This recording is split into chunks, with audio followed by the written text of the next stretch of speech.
natural processes into your production to ensure profitable, efficient and quality food production, and are you achieving production targets? Say that again. How have you incorporated natural processes into your production to ensure profitable, efficient and quality food production, and are you achieving production targets? Okay, we have incorporated natural processes by creating the right conditions for all those free ecosystem services that are beneficial to a healthy food web. We are creating those conditions. That in theory it means we avoid inputs, any sort of inputs. We avoid them. We avoid any aggressive interference with the soil. And we can do better in that if we had better equipment, but we avoid. So basically they call that no tillage. Well, we're not quite no tillage, but we're reduced tillage. So no inputs, reduced tillage. It's basically reducing activity as much as you can, while at the same time making sure that newcomers in the system aren't overburdened by what they see, because they come out of a different world.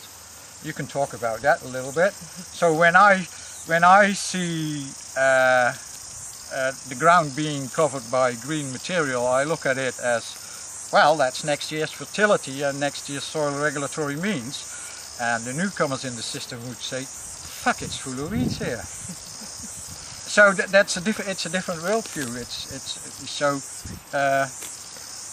Because we have to deal with that, because we're always going to have newcomers, else you can't train people. So we have to sit in the middle, and we have to educate them about the different context. And the more, that has to go up side by side. And so if we manage that, we can reduce our activity without losing valuable, talented people that can contribute to the community that we are trying to create. So are you achieving production targets? We're achieving production targets, and that's easily said. We're achieving production targets. We do. Would I like to see it go better? Yes, definitely. But that's also comes with educating our customer base, because we run high risks in winter, because we try to grow a wide variety of produce that is part of the convenience structure out there, and to meet those expectations, we're putting too much pressure on climate and soil conditions. So in winter we're struggling. In winter our growing is less successful, because we're forced to offer the broccoli year round, because we're forced to offer potatoes year round, because we're forced to, and that will only get better if people come to people understand that seasonal eating is important, but if you have to put that in practice, for some it's a real challenge, and we would lose too many people. Certainly in the beginning we would have lost too many people and dropped out, which would reduce our cash flow, which meant we wouldn't be viable. We're now at the stage that we can actually do more education, make them more practically aware of what seasonal food means, and hopefully if we can keep that going hand in hand, we can move away from that, which would mean that our winter losses, which some years it's 50%, other years it's 60%, other years it's 30%, that's just a Wairarapa, we can reduce that to 80%. I'm accepting 20% losses on every crop, and I'm also accepting non-uniformity, because that's the big key with growing conventionally is that you have to grow uniformity. If you can't drop that one, you'll never be able to drop your inputs. because uniformity only comes if you over-fertilize, and you will understand that if you know a little bit about soils. There's no soil that's uniform, no single soil that's uniform. So by creating uniformity, if you think that through, and you can work it out quite neatly, you always have to over-fertilize certain areas to get that uniform crop. That means two things.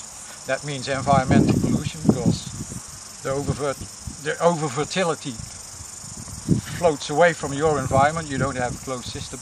But the other side of the coin is that some of the crops are getting too much of one thing and not enough of the other thing.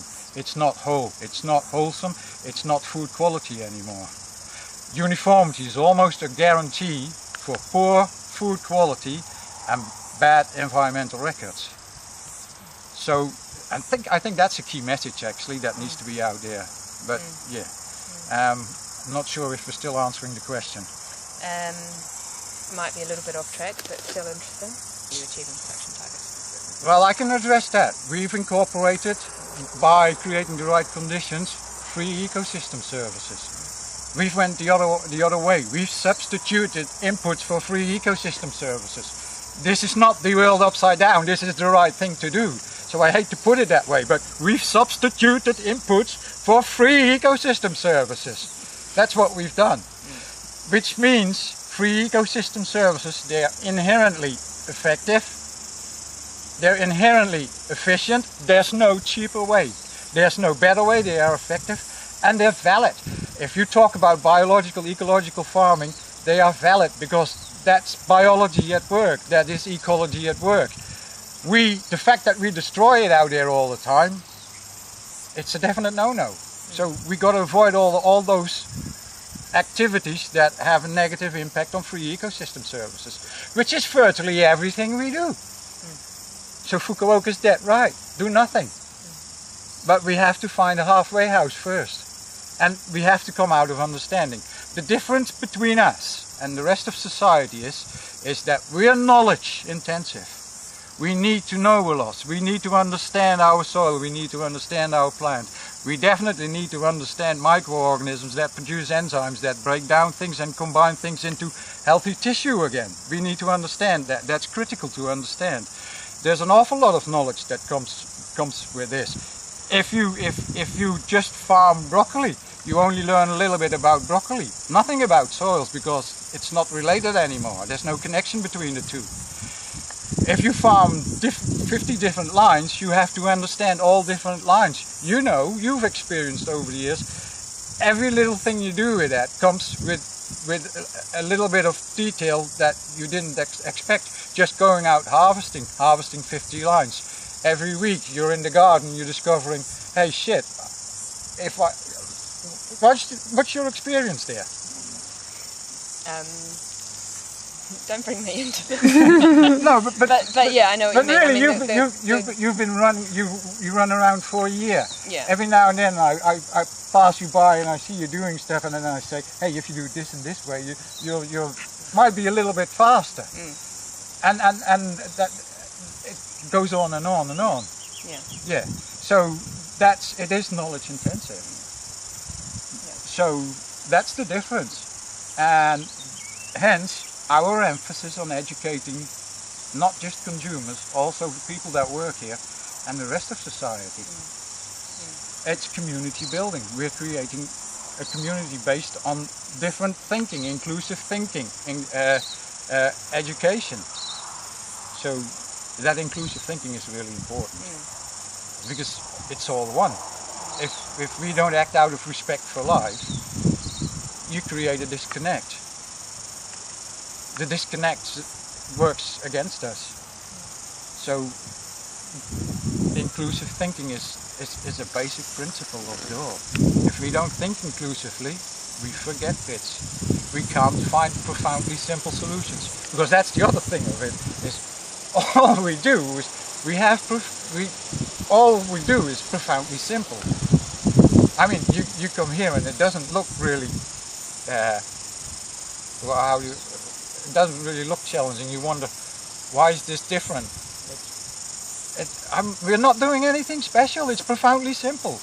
But we bring the elements together so that they work together and free ecosystem services come into being. It's profoundly simple. It's dropping and avoiding activities and inputs. That's all there is to it. I'm just thinking about production targets. Production targets. Which isn't really a term that you... Yeah, well, production targets, we do have to think of that. The goal, well, we set up a pilot, so 2 years ago, it's probably 3 years ago, we set up a target. We had this land and the carrying capacity of this land based upon incorporating all the free ecosystem services that we think are possible here, meant that we could provide a customer base of 200 families with a healthy diet. Mm-hmm. Yeah, so that was the target that we set. Mm-hmm. I think we can meet that. I got proof of concept. We can meet that. We're not there yet, but we can meet that. Now, I can produce all the numbers. So if you work it out now, that would mean you have 200 families living off 12 hectares. You can turn that into a money value, which is, gosh, how much was it? It's a lot. The turnover is pretty high. If you then return that into the return per hectare, it's a lot more than most other activities out there. A lot more than most other activities out there. The fact that we have to service a high mortgage with that puts a spin on things, and that puts a spin on profitability as well. But that in a way it's irrelevant. We turn over a lot of produce on 6 hectares, and if you forget about the mortgage, when we hit the 200, there's a decent profit margin in there, which is a lot higher than most other returns on a hectare. And we can produce those numbers. That's no big deal, but we've got to sit down and work it out. But you would be surprised. It's a lot. There's not many crops that can actually fit the bill. You have to go into medicinal herbs or something like that, which is rather awful, yeah.